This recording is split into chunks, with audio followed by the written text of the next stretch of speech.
बिस्मिल्लाहिर्रहमानिर्रहीम। Dear students, अस्सलाम वालेकुम। कंटिन्यूअस फंक्शंस के हवाले से हमने टॉपिक स्टार्ट किए थे। चैप्टर नंबर 5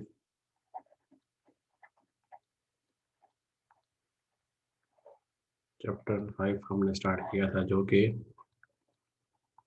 कंटिन्यूटी के हवाले से है।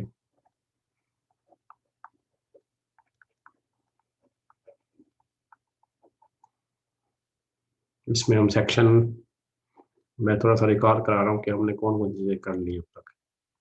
सेक्शन 5.1, इसमें डेफिनेशंस थी।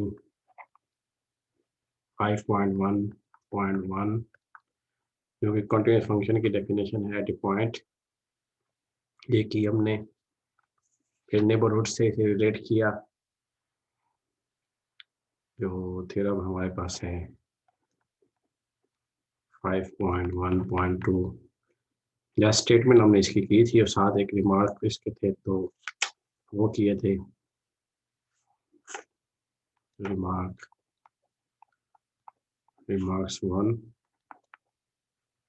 एंड 2, जिसमें मैंने डिफरेंशिएट किया था। मैंने कहा था कि कंटिन्यूटी को किस तरह से रिलेट किया जाएगा।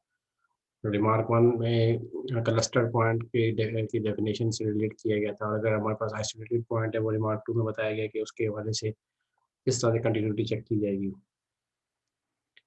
यूजुअली जो हम ज़्यादातर काम करते हैं वो हम क्लस्टर पॉइंट पे करते हैं, क्योंकि जो फंक्शन हम एक्सरसाइज में कंसीडर कर रहे हैं उनकी डोमेन या तो सेट ऑफ रियल नंबर है, या उसका कोई सबसेट है, ऐसा सबसेट है जो इंटरवल बनता है, या यूनियन ऑफ इंटरवल बन जाता है, या मतलब एक ज़्यादातर में।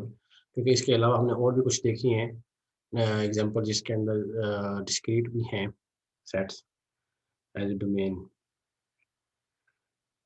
तो इन दोनों जो रिमार्क्स हैं इनको अच्छी तरीके से समझिएगा।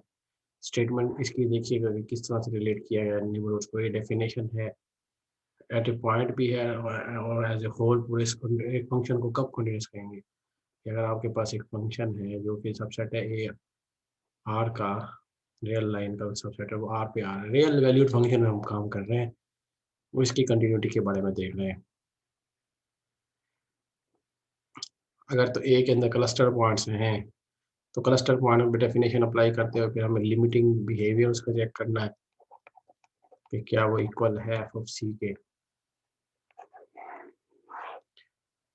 और ये फंक्शन वैल्यू है, ये लिमिटिंग वैल्यू है, ये इक्वलिटी है। इसके हवाले से मैंने आपको बताया था। फिर आगे फॉरवर्ड किया हमने इस कंसेप्ट को।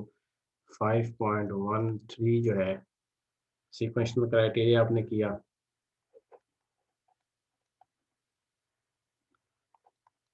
शल क्राइटेरिया जो था,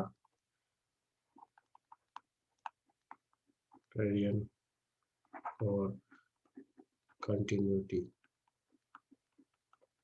ये किया था। ये बड़ा अहम है एप्लीकेशन पॉइंट ऑफ व्यू से, किस तरह से आप किसी भी फंक्शन की कंटिन्यूटी चेक कर सकते हैं सीक्वेंस की मदद से।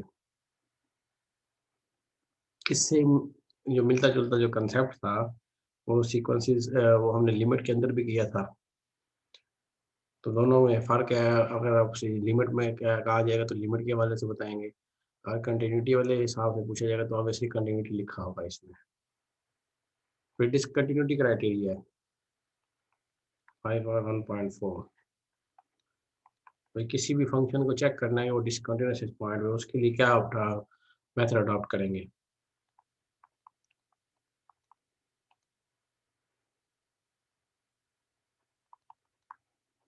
कंट्री क्राइटेरिया,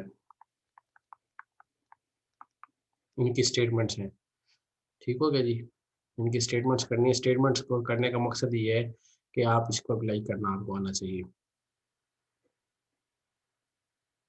फिर फंक्शन की कंटिन्यूटी है जनरल, किसी भी सेट पे कब कंटिन्यूस होता है, जब उसके हर पॉइंट पे कंटिन्यूस होता है। 5.1.5 है, ये करना है आपने। फिर 5.1.6 है जी, एग्जांपल दी हुई है।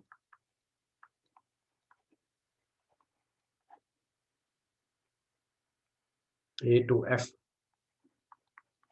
ये सारी करनी है, थॉरली सबको समझना है। ऑब्वियसली इसमें फिर जी वाली जो है वो जी और एच वाली जो है ना ये बड़ी इंटरेस्टिंग है। ये डिरिचलेट के केस में है। ये मैंने इसको बड़ी डिटेल से प्रूव बताया था आपको। और ये हमारे थॉमस फंक्शन की है एच वाली। ये ऐसा फंक्शन है जो हमारे पास f of x is equal to 10 x belongs to q x belongs to q prime. तो ये डिसकंटिन्यूअस है हर पॉइंट पे। थॉमस फंक्शन में ना ये सिर्फ डिसकंटिन्यूअस है रैशनल नंबर पे, इरेशनल पे कंटिन्यूअस है। इंटरेस्टिंग फिनोमेना ये एच वाला। ये नॉन ट्रिवियल से फंक्शन है दोनों जी और एच वाले। इसी एग्जांपल के ये पार्ट्स हैं 5.1.6 के। तो इनको आपने पढ़ना है, देखना है इनको। फिर मैंने इसके बाद आपको एक्सरसाइज कुछ लगाई नीचे में। अच्छा उसके बाद ना बल्कि एक्सरसाइज से पहले ना 2 रिमार्क्स थे जिसकी मदद से ना ये रिमार्क्स भी बड़े अहम है इस हवाले से कि किसी भी आपके पास डिसकंटिन्यूटी को किस तरह से रिमूव करके आप कंटिन्यूटी में कन्वर्ट कर सकते हैं।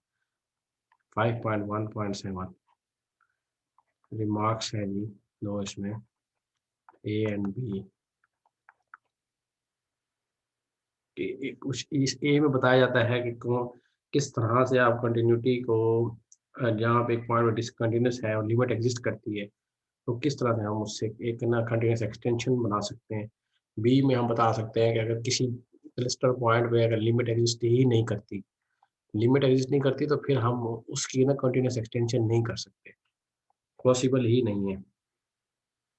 इसी 2 रिमार्क्स को यूज़ करते हुए 5 पॉइंट इनकी जो इम्प्लीकेशन है वो है 5.1.8 एग्जांपल्स।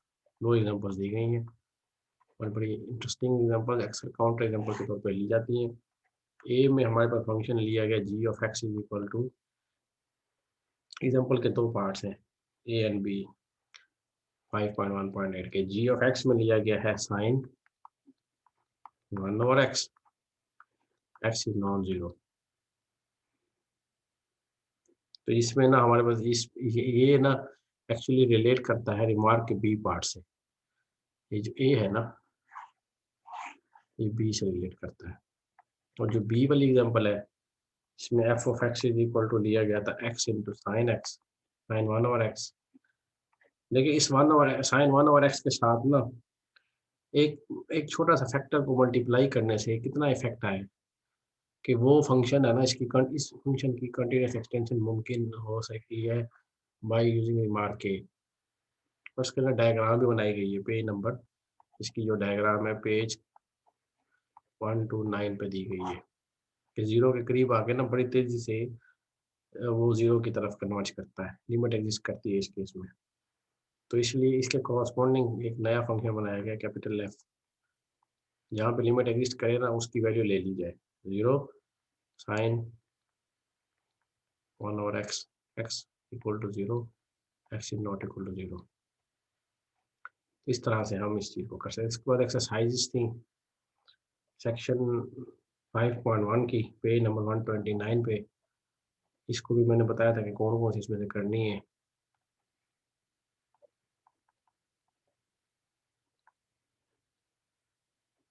सेक्शन 5.1 ये आपको मैं करा चुका हूँ। ये वो चीज़ें बता रहा हूँ जो हम कर चुके हैं। अभी नया टॉपिक हम स्टार्ट अभी करेंगे। थोड़ा सा मैंने कहा चलो आपको रिव्यू करा देते हैं, चीज़ें बता दूँ कि ताकि आप इसी वीडियो में ना आपको अंदाज़ा हो जाए कि हमने कौन कौन चीज़ें कर ली हैं और आपने उसको अपने बुक से कैसे करना है। फिर सेक्शन हमने स्टार्ट किया 5.2 जिसमें ना मुख्तलिफ किस्म के कॉम्बिनेशन थे कंटीन्यूअस फंक्शंस के कॉम्बिनेशंस और कंटीन्यूअस फंक्शन। इसके लिए सबसे पहले तो एक सबसेट लिया आर का और एफ और जी 2 फंक्शन हैं जो कॉमन इनकी डोमेन है वो आर पे जा रहे हैं रियल वेरिएबल फंक्शन। अब इनके ना 2 फंक्शन के कॉम्बिनेशन किस तरह से बन सकते हैं, उनकी एडिशन हो सकती है, ठीक हो गया जी, उनकी डिफरेंस हो सकता है, उनकी मल्टीप्लिकेशन हो सकती है, एक फंक्शन को किसी कांस्टेंट से मल्टीप्लाई करें या दूसरे को मल्टीप्लाई करते हैं या उनको ऐड अप कर दें, इस तरह से भी हो सकता है। फिर एक और कॉम्बिनेशन है जी, वो है जी रेशो का, जी और एच कर लें या एफ और एच कर लें। H is obviously not equal to 0 होना चाहिए जिसके ऊपर हम ले रहे हैं। तो एफ और जी की जो प्रॉपर्टीज है इससे रिलेटेड कुछ रिजल्ट्स थे, ये बड़ा अहम है क्योंकि इससे रिलेटेड आगे एक्सरसाइज आने वाली है। 5.2.1 थ्योरम है जो एट ए पॉइंट है, एट एट ए पॉइंट पे डिफाइन है। मतलब है कि सिर्फ एक पॉइंट में बताया गया कि एफ और जी दो फंक्शन है कंटिन्यूस है सी पे, तो एफ प्लस जी भी होंगे, एफ माइनस जी भी होंगे, प्रोडक्ट भी होगा और स्केलर मल्टीप्लिकेशन भी होगी। और अगर एच कंटिन्यूस है और h of x not equal to 0 है तो क्वेश्चन भी हो जाएगा। फिर इसी तरह से ये 5.2.1 और 5.2.2 है ना, इन दोनों में रिलेशन है, ये एट ए पॉइंट है, ये एट ए होल डोमेन पे, सिर्फ इतना सा फर्क है।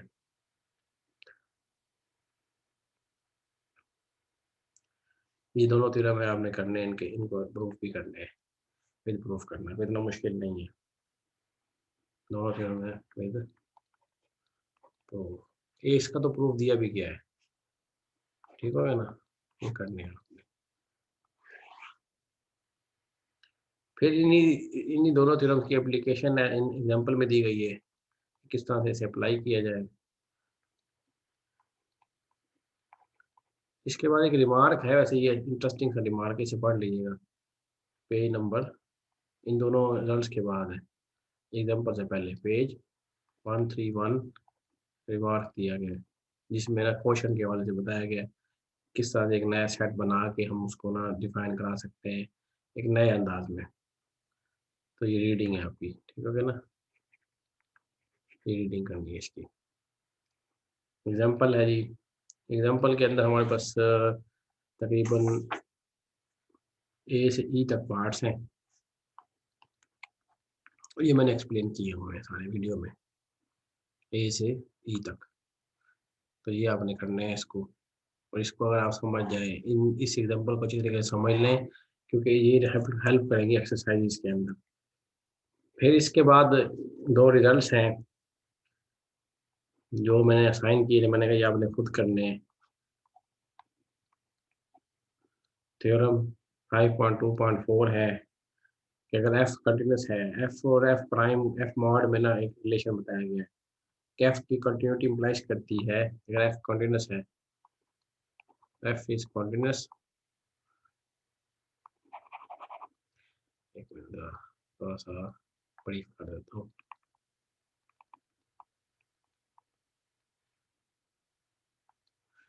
थ्योरम जो है ना, अगर f is continuous then f mod is continuous function. At a c है तो एट ए सी होगा, एट ए होल डोमेन है तो एट ए होल डोमेन होगी, ठीक हो गया जी। किसी भी फंक्शन की एब्सोल्यूट वैल्यू आपको निकालनी आनी चाहिए। फिर किसी अगर कोई फंक्शन नॉन नेगेटिव है, फिर 5.2.5 है थ्योरम, ये भी एप्लीकेशन एज ए स्टेटमेंट तो कम से कम लाजमी आपको आना चाहिए ना, प्रूफ भी इसका खुद करें क्योंकि प्रूफ समझ आएगा तो एक्सरसाइज की कुछ चीज़ें आपको क्लियर होंगी।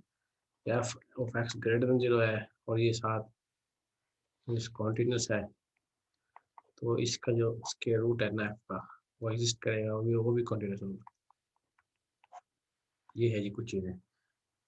अब आते हैं हम कंपोजिशन की तरफ, यहाँ से हम नया जो है ना फिनोमेना स्टार्ट करते हैं, नई प्रॉपर्टीज हैं, ये भी ऑब्वियसली कॉम्बिनेशंस के हवाले से है। पहले तो हमने सिंपल फंक्शन था एफ और जी दोनों की कॉमन डोमेन थी एच था, उनमें आपस में addition subtraction division scalar multiplication हमने की, और मैंने उसमें बताया कि किस तरह से वेक्टर स्पेस के साथ भी रिलेट किया जा सकता है पिछली वीडियोस के अंदर। अब आता है कंपोजिशन का। प्रोडक्ट और कंपोजिशन में फ़र्क है, प्रोडक्ट के लिए ना दोनों की कॉमन डोमेन हो तो प्रोडक्ट हो जाएगा, प्रोडक्ट और कंपोजिशन के लिए शर्त ये होती है कि अगर आप कंपोज कर रहे हैं जी ऑफ एफ, ठीक हो गया, तो जी की जो रेंज है वो कंटेन करनी चाहिए, सॉरी एफ की जो रेंज है वो कंटेन करनी चाहिए जी की डोमेन में। तो इसके हवाले से ना थ्योरम दिया गया हमारे पास 5.2.6। अच्छा, अब अगले जो थ्योरम है ना इसमें ये है कि मैं आपको सिर्फ स्टेटमेंट्स कराऊंगा क्योंकि स्टेटमेंट अगर आप समझ जाएं, प्रूफ इसके जो है ना इतने कोई मुश्किल नहीं है, और जो मुझे लगेगा कि प्रूफ वाकई इंटरेस्टिंग है और उसमें उनको कराना चाहिए वो मैं करा दूंगा। अब ये स्टेटमेंट में ये काफ़ी सारी चीज़ें जो आपको समझ आनी चाहिए। 5.2.6 लेट करें जी ए और बी तो सबसेट से आर के and let f from A to R is a map and G from B to R. B continuous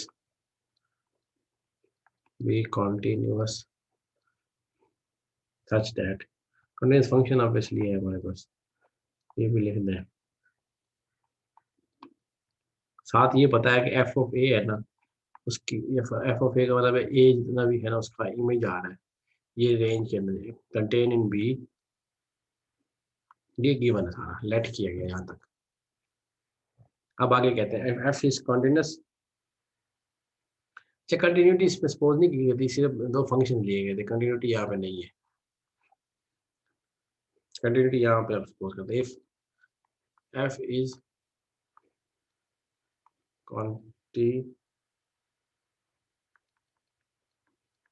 continuous at a point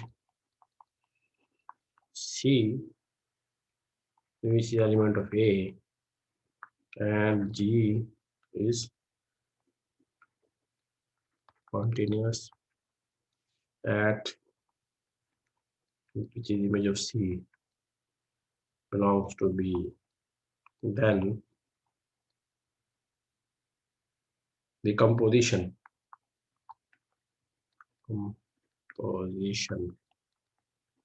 G of F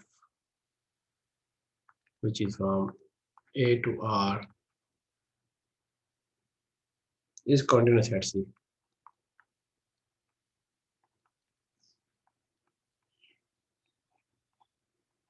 ये है जी हमारे पास, इसका डायग्राम के जरिए भी एक्सप्लेन किया गया है पेज नंबर 133 पे ना डायग्राम बनाई गई है, एक फिगर बनाई गई है, इसको देख लीजिएगा। फिगर है 5.2.1, इसमें बताया हुआ किस तरह से डोमेन दी गई है ए और बी, बड़ी इंटरेस्टिंग फिगर है कि किसी भी फंक्शन की कंपोजिशन अगर मुमकिन है वो डोमेन के किसी पॉइंट पे कॉन्टिन्यूस है दोनों, तो उसकी कंटिन्यूटी किस तरह से हम इम्प्लाइज कर सकते हैं। इसी तरह से अगर थ्योरम 5.2.6 सिंगल पॉइंट के लिए था और थ्योरम 5.2.7 है ना वो एज ए होल डोमेन पे है, दोनों में सिर्फ पॉइंट वाइज का फर्क है, मतलब पहले सिंगल पॉइंट पे चेक करना है और उसको जनरलाइज किया गया उसी थ्योरम को 5.2.7 में आ गए, उसमें वो रेफरेंस भी देता है 5.2.6 और 5.2.7 का, किस तरह से आप उसे रिलेट कर सकते हैं। ठीक हो गया जी।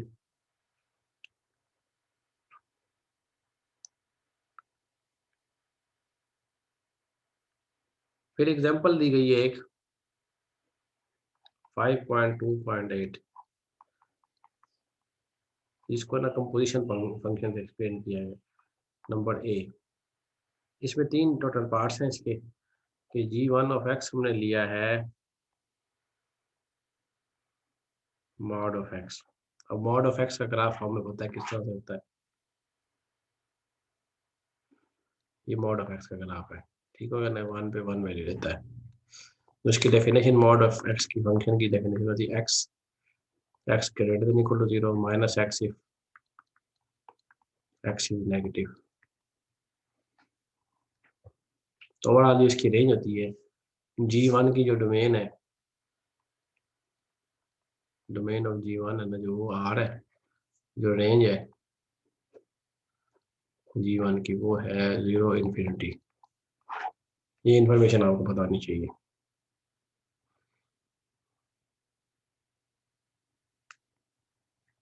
और हम इसको ट्रायंगल इनइक्वालिटी से रिलेट करते हुए ये प्रूव किया है कि ये हमारे पास जो जीवन फंक्शन है कंटिन्यूस एट सी पे, ट्रायंगल इनइक्वालिटी से डायरेक्टली प्रूव किया है। कैसे किया है जी, g1 है ना, हम जानते हैं कि ये जो रिलेशन है ये इनइक्वालिटी होल्ड करती है, triangle inequality x minus c for all x and c belongs to r, ये इनइक्वालिटी ट्रू है।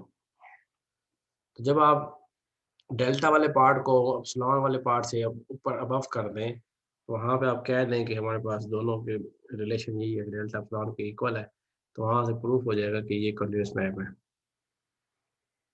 ठीक हो गया।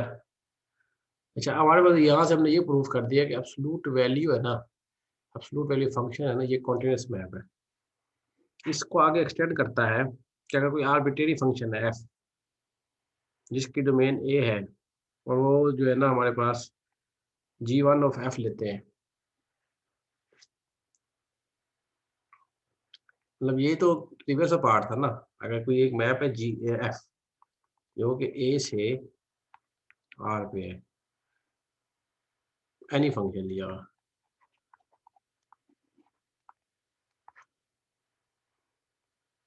थ्योरम 5.2.7 को यूज करते हुए आप इसकी कंपोजिशन लेंगे। कंपोजिशन है ना g1 ऑफ एफ लेंगे तो वो आ जाएगा एफ मॉड, तो ये कंटिन्यूस हो जाएगा। अगर जी एफ भी कंटिन्यूस है, g1 भी कंटिन्यूस है, तो कंपोजिशन अगर होल्ड करती है तो कंपोजिशन भी कंटिन्यूस हो जाएगी बाई 5.2.7 theorem.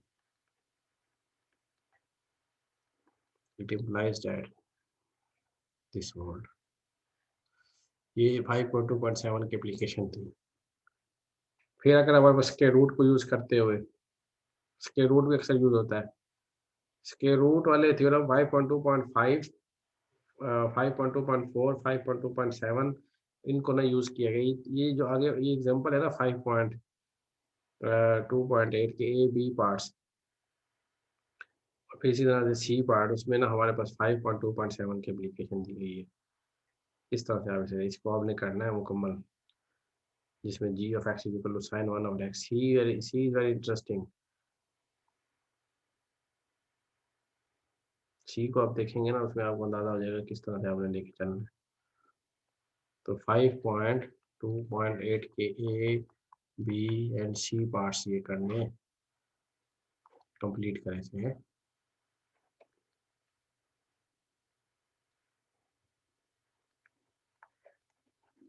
कंप्लीटेड। फिर एक्सरसाइज के क्वेश्चन है जी। एक्सरसाइज है, हमारे पास एक्सरसाइजेस दी गई हैं फॉर सेक्शन 5.2।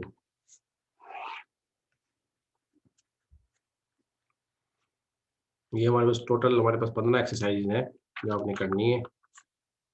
और इसमें ये जो है ना एक्सरसाइज बहुत अहम है, वेरी वेरी इंपॉर्टेंट है जी, क्योंकि इसमें ना सारे बड़े अहम कंसेप्ट यूज हो रहे हैं।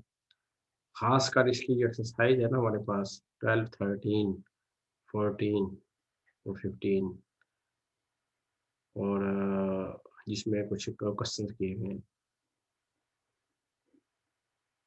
जैसे कि 7 काउंटर एग्जाम्पल वाला, 7 वाला देखें। वैसे तो सारे 1 से लेकर 15 तक सारे करने हैं, 1 to 15 सारे करने हैं, लेकिन खासकर जो है ना ये जो इंटरेस्टिंग है ना वो है हमारे पास 7 है, 8 है।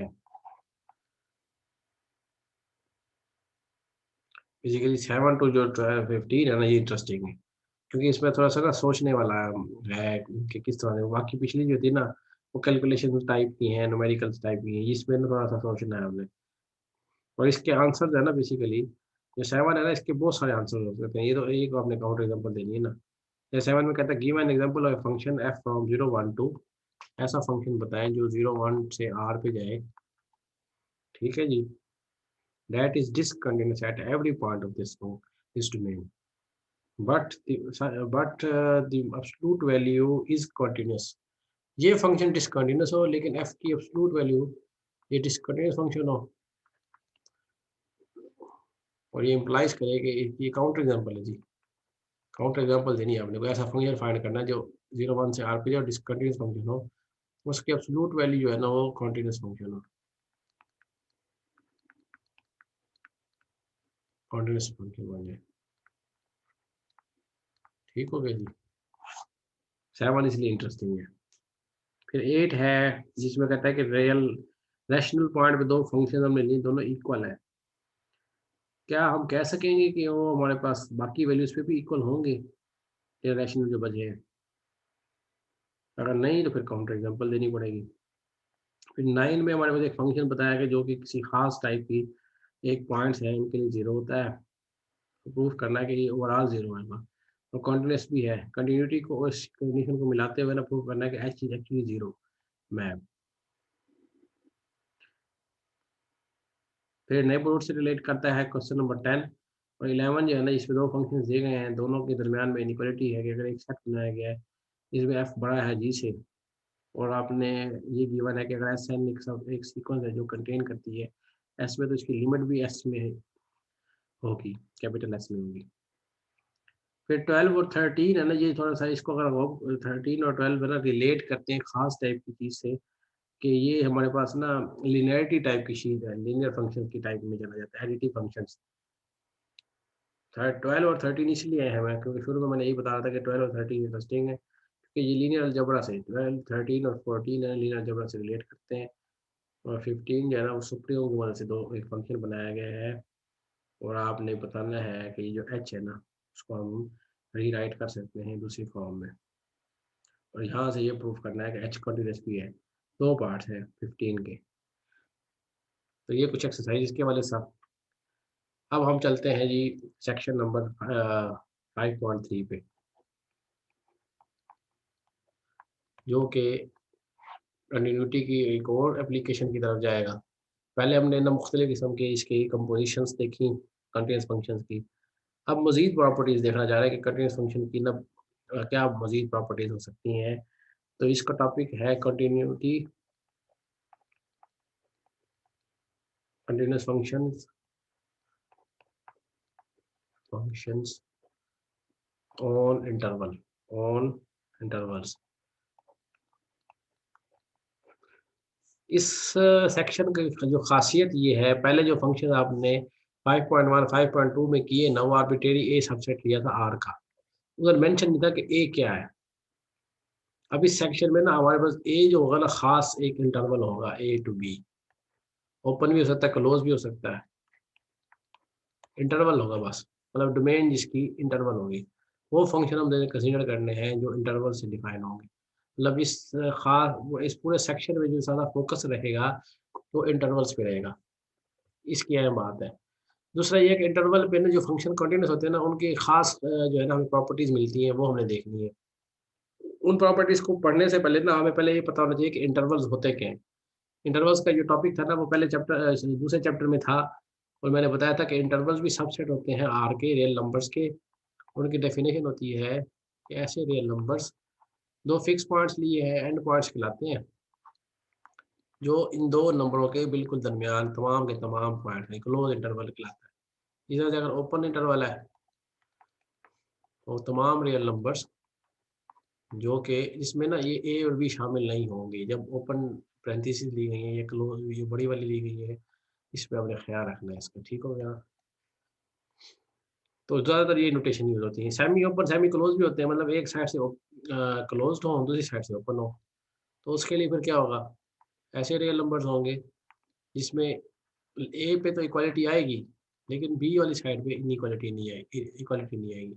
सिमिलरली बी वाली साइड क्लोज़ हो सकती है, या इनफाइनाइट इंटरवल है, जैसे कि माइनस इन्फिनिटी टू ए है।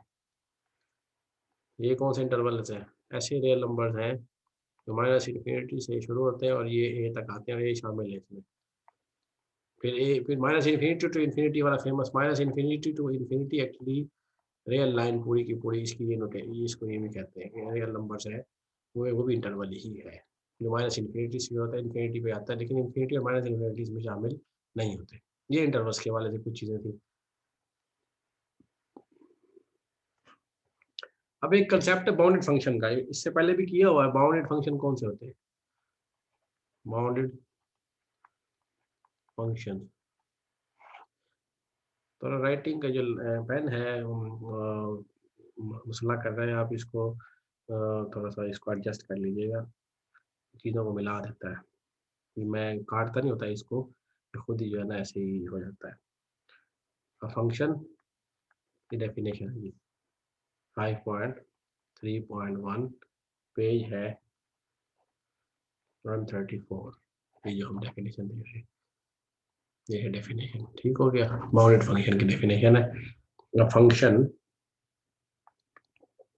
एफ फ्रॉम, अच्छा ये जनरल डेफिनेशन है, ये खास ये एक डेफिनेशन है। पहले बाउंडेड की ना, ये आर्बिट्रेरी सेट है ए, सिर्फ ये वाइड जगह है जिस पे हम ये लेके चल रहे हैं। इसके बाद जो अपनी डिस्कशन शुरू होगी थ्योरम 5.3.2 में, और आगे जो हमारे मैक्सिमम मिनिमम थ्योरम्स हैं उसमें हम इंटरवल ही लेके चलेंगे। ये is arbitrary subset of real line, f is a function from a to r is said to be bounded on a if there exists a constant m greater than 0 such that f of x is mod is less than m, equal to m for all x belongs to r। जिसकी example हम देख सकते हैं कि function f है ना, f of x is equal to sin x या cos x। ठीक हो गया जी।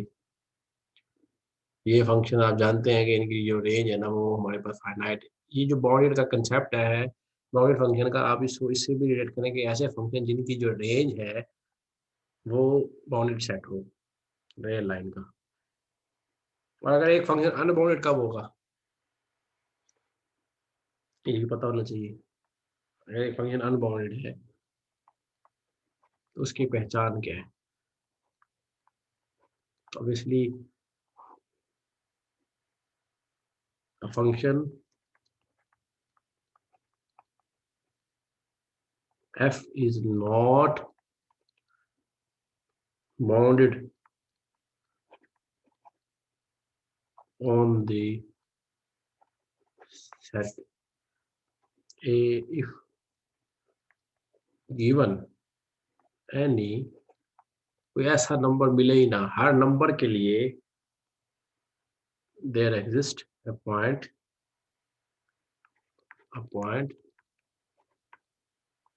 इसको ना वैसे m से रिलेट करने के लिए ना x के नीचे सबस्क्रिप्ट में m लिखा गया है, बिलोंग a का कोई ऐसा एलिमेंट लाजमी मिले हर m के लिए such that f of x m में तो ग्रेटर देन m हो जाए, तो हम कहेंगे f is unbounded on a in this case obviously। इसकी एग्जांपल है ई जी में लिखो ना तो समझ जाइएगा ये एग्जांपल की बात कर रहा हूँ। f ऑफ x अगर मैं ले लूँ 1 और x, इसके अब डोमेन के बारे में जानते हैं, और इसमें जो मैं सेट ए ले रहा हूँ वैसे तो ये नेगेटिव में भी डिफाइन होता है, लेकिन यूजुअली बुक वाला 0 टू इन्फिनिटी 0 शामिल नहीं है, ये भी इंटरवल की शक्ल में लिखा गया है। ये बाउंडेड फंक्शन नहीं है, क्यों नहीं है, इसका ग्राफ देखें, देखें ये इस तरह का ग्राफ बनता है और 0 नहीं होता, 0 नहीं होता कभी भी, 1 और x है।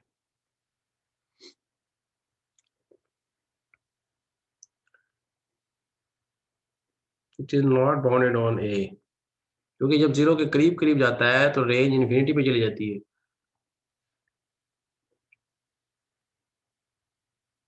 f is not bounded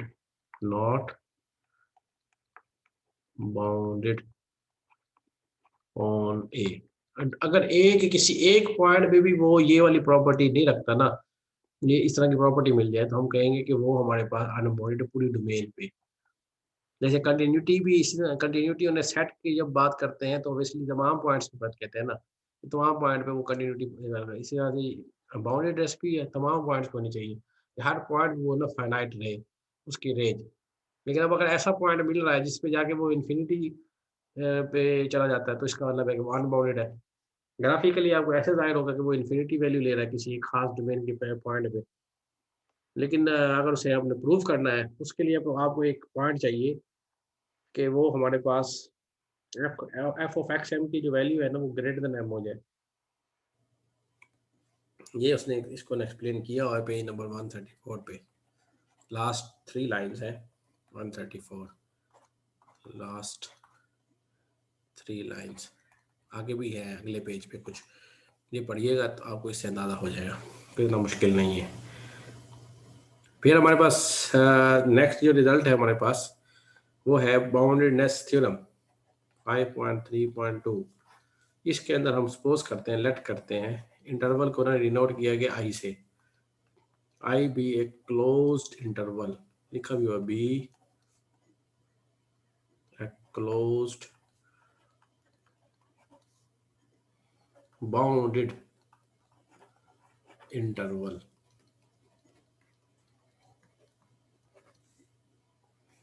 and let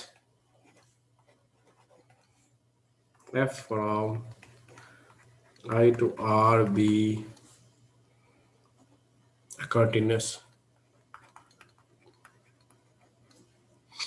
on whole I, then f is